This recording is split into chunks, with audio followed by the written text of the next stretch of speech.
Hi everyone, this is a Plumbago and we will be painting some of these beautiful little see-through petals. This was a study that I did before and unfortunately the video was very blurry, so I decided not to post that, and I had to paint a few more flowers. So the colors that I used for this was a little bit of French ultramarine and a little bit of violet, and as you can see I can also see a little bit of a pinkish color there, so I just decided to use a bit of permanent rose or opera rose, whichever colors you have, just a drop of pink. You can even use alizarin crimson. The little petals are very sticky, not the petals, the green part just underneath the flowers, very sticky, so they stick to your hand. They've got like a glue on them. And I'm going to use the Faber-Castell brush. Just want to move everything around, and that was the flowers that I just practiced, and I'm going to draw just quick little petals. I will give you a line drawing to use as a reference, but you can preferably draw your own little flowers. That way you can, just practice if you prefer to, or if you're ready to. So there's about 5 petals on each flower, and I'm not going to paint them or draw them perfectly, just quick like that. And I'm just going to rub out that section there.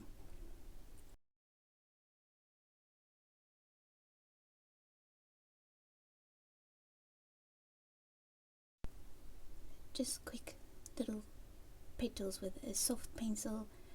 I don't want the pencil lines to be too dark, so I just keep it very soft on the paper, and then I just rub out some of the pencil markings just to keep it soft and delicate. And they're not all perfect, that's fine, we're going to just do that. I'm just taking the putty eraser to soften most of those little markings, and this is the French ultramarine. I just find this color is very pretty mixed with a bit of a pink, so you can use alizarin crimson, you can use permanent rose, you can use quinacridone rose, whichever color you want. Just a tiny drop of pink will make such a difference, and then the color is very translucent, so I have quite a lot of water on my brush for that section there. Okay, so now that you have the colors, I'm going to just show you what color that I'm going to use on a piece of scrap paper. So that's basically what I am looking for. In watercolor, you always want a soft sheen on your paper when you wet your paper, and I don't want any puddles, so I'm going to just pick up a little bit of water and then just paint water all over that section. But for this section I wanted to use keep the dry paper and then paint directly onto the paper. So this is called wet on dry, and the next flower we will paint wet in wet, or wet on wet, whichever you prefer. And I'm just quickly dropping in some of the pigment there, and this is the Faber-Castell little brush. They're very reasonable if you start in watercolors, so they're not too expensive. They don't last as long as a sable brush or some of the other brushes, but they are very, very nice to use. And I'm going to rinse my brush with clean water, dab it on some tissue. I want to pick up a little bit more of that ultramarine mix, and I always mix it on the plate first. I don't take it directly to the paper. That way your colors won't be too dark. So while that one is drying, I'm going to draw another little flower on the left hand side. And these little flowers are beautiful little hedges in certain gardens. So this one is a hedge in our garden. It's massive, and we always have to prune it a little bit. Those little sticky stuff always gets stuck on your clothes and in your hair, but it is a beautiful flower. I absolutely love the colors when it's in full bloom, and it's just purple flowers absolutely everywhere. So for this one we're going to wet the flower with water. I don't want any puddles, so I'm going to get another little brush just to keep the pigments clean, I want to show you that you can also use other smaller little brushes for your painting. So this is a lovely little small brush from Winsor & Newton, and again, you don't want puddles, so I just lift it up to see if there's any puddles. I will just move it with my brush and dab it on the tissue paper, but I don't have any puddles. Now I'm just going to drop in some of that very light translucent purple blue mix that I have on my palette there.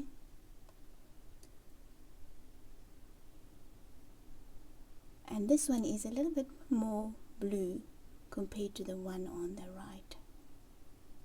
So we will adjust the colors as we paint.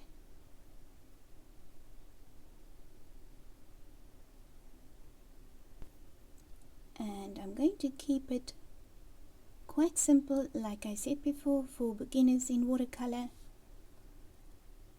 I'm not going to paint too much detail. I am editing another tutorial right now with the Agapanthus in watercolor, where there's a load of detail on that painting. So if you would like to see some more of that, you can follow us on Patreon and you can paint it if you prefer. It will be available very soon. Let me just move this out the way and let me check if it's all in view. There you go. I'm going to zoom it in a little bit more so you can see what I'm doing here. So now I'm going to draw that little line that I can see, so the paper is still a little bit wet, and then I just move the paint around and then pick some up on the right hand side and then just dab it on the tissue paper to remove some of the excess watercolor paint. And this side the same thing, and then I rinse my brush in clean water and I just soften that little line there.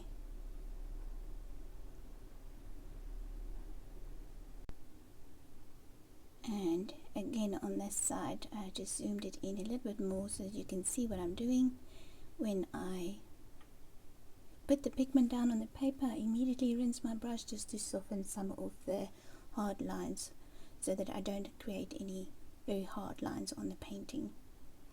And then I just soften again the top side of that petal and move it down so that some sides are a little bit darker than the other sides, so that it creates a little bit of beautiful texture and detail on your little flower petal or petals.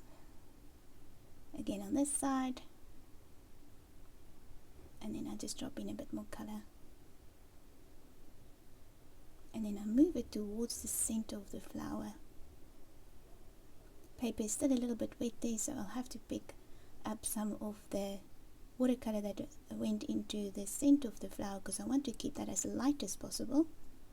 And remember, in watercolor always dries lighter once it is completely dry. So go in as dark as you can, and you will see that eventually when you come back in half an hour, or the next day, your flower will be much lighter than what it is, what you painted it. So you might have to add a little bit more color the next day or in an hour's time. And that is part of the fun in watercolors. It's adding all of the texture and detail with your watercolors. So just take your time, have fun, relax. If you're tired, take a break and come back and just paint some more. Now this little study is actually quite amazing because you can make a whole full sheet of these little flowers and paint a little bit each day just to practice. And if you draw your own little flowers and you make a mistake, it doesn't matter, you can always fix it. You know, you don't have to panic and stress. This is for your sketchbook, it's for you, and it should be fun. Okay, on that side I want a little bit more of a darker pigment there, and then I just move the paint around with my brush. So this is the very small little brush that I'm using here, and it still holds quite a lot of water, and I want to drop in a bit more color on the tips of that little petal there.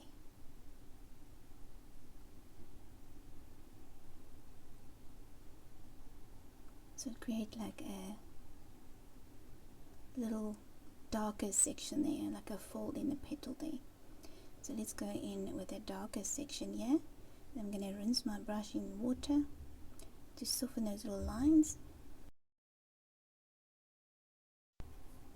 That's the way I want it, and then I just lift up some of the excess paint on my brush. This little brush is beautiful. It is a Winsor & Newton number 0 series 7 brush, and I love the way it holds quite a lot of pigment. And this one is old already, so if you look after your brushes, I do have a video on Patreon to show all my patrons how to care for your brushes, but it's very easy. You don't always have to wash it with soap. I just rinse it immediately, and that way I keep all of my brushes nice and clean, and I make sure that they dry completely before I pack them away.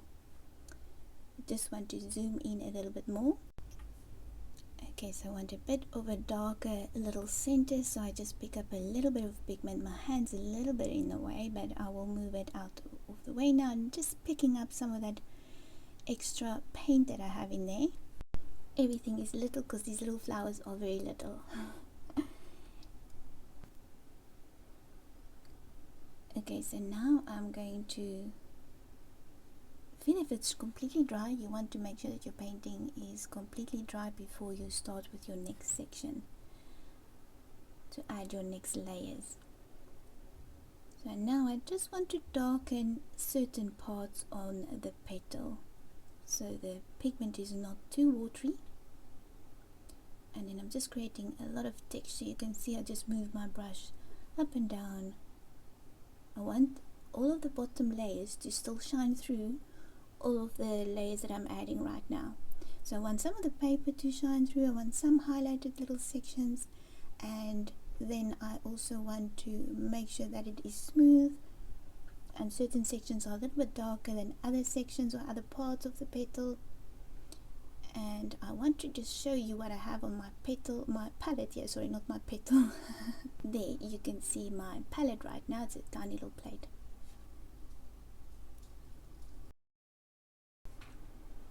Now I want to focus around the little center there. I want to zoom in a little bit, but I also want my little plate to be in view so you can see exactly what I do.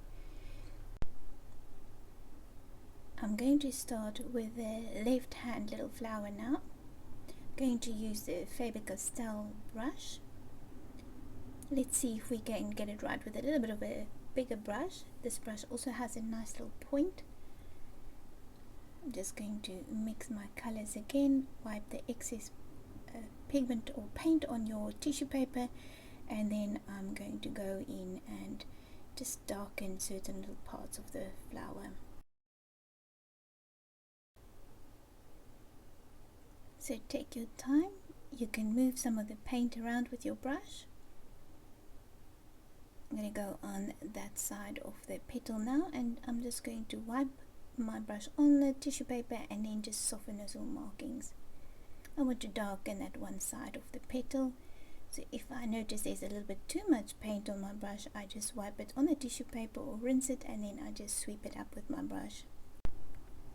This is a fun painting. You can paint loads of little flowers on a piece of paper like this in your little study book or just on a sheet of paper and create whatever design you want. You can paint the flowers facing on the side, you can paint them facing the front, you can paint them facing the back, you can paint whatever you want. So keep this sheet of paper or make a note and always come back to your sketchbook and focus on these little flowers. They are fun to paint, and you can always go back and write the date and check how you improved every year or every month.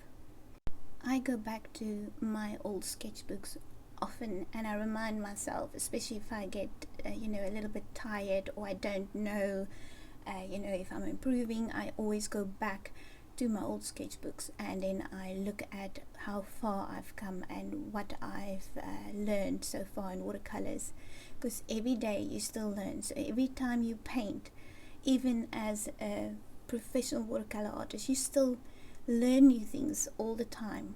It will all help you in the future. For this little section, I want to darken the insides of the center of the petals. So I just, again, a little line. That little section is a bit wet, so I just move the paint around a little bit.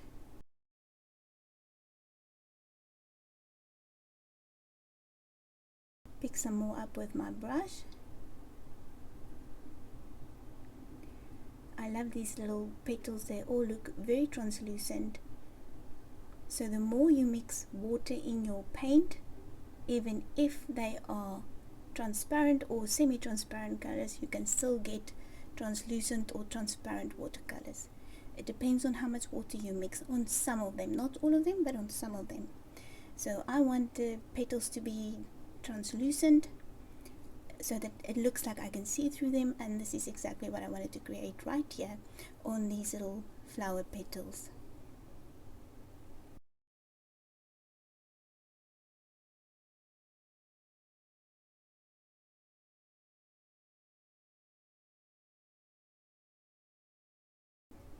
And this little book is from Prime Art. It's hot press watercolor paper. It's an A5 little booklet, and I will tear out this little page now and I will keep it in a little flip file. Acid free. It is made in South Africa, in Cape Town. I'm not sure if it's all over the world, I'm not sure at all, but find cheap little books and just study your watercolor. You don't want to use your most expensive paper for this. You might just mess it up. You will notice the difference in paper every time you paint on different paper. Like for instance, Art Hot Press Watercolor paper or Fabriano is brilliant paper. There are other brands there, but locally in South Africa I've only found those brands. I haven't tried any other brands yet, so that's why I'm discussing it. So let's paint one of these tiny little petals. It's a tiny little bud. It's about to open, so I'm just going to draw it in on the side there. So just a quick drawing, simple, easy, with a soft pencil. I want to keep it simple, not too much detail. I'm going to try and zoom in a little bit so that you can see what I am doing. That's better. You just can't see the plate now, but it's the same colors that I've used before, and the mixture is not too wet on the plate. I'm going to wait a second for it to dry before I add in the darker little detail. These little parts are very sticky. They are the ones that get stuck in your hair or on your clothes when you work in a garden. You cut all of the things off to clean the garden and they are very difficult to remove. So we will paint that another day. Today we're focusing on all the little petals, and we want to keep it translucent or transparent. So the consistency, when I paint all the detail, I use a much drier consistency on my plate, and my brush is not too wet. Otherwise it will just fill the whole little petal or little bud full of paint, and I don't want that at the moment. So the pigment is really very dry, so just remember that when you add a lot of detail, normally we have very little water on our brush, we have very little water on our palettes. So when you notice, as a beginner in watercolor, when you notice someone paint in watercolor, try and look at the way they hold the brush, the way they push the brush down on the paper, the way they pick up the pigment, the way they rinse their brush and they wipe it on tissue paper. All of those things will help you one day. So let me show you the colors and the brushes that I used for this painting, just in case you missed it. This is the little brush with a nice tip, and the other one is a Faber-Castell. That is ultramarine and some violet, and then I mixed a little bit of a pink color in as well. This will give you that beautiful color that is so beautiful. So it's like a pink blue color, so you can try any pinkish color till you get to the right consistency or right color that you prefer, and play around. That's the only way you're going to learn what colors you have on your palette, what colors you can mix nicely together, and most importantly, have fun. I'm going to put this in some water now, and I want to paint some of these leaves very soon as a study as well. And I think we'll make another whole page full of little leaves very soon. Hopefully we have time for that in the near future. I hope you enjoyed this video. Please subscribe to our channel. If you don't want to miss any of our videos, press the bell, and thank you for watching. I will see you very soon with some more tutorials. These are little mini tutorials, and we have loads more on Patreon. See you soon.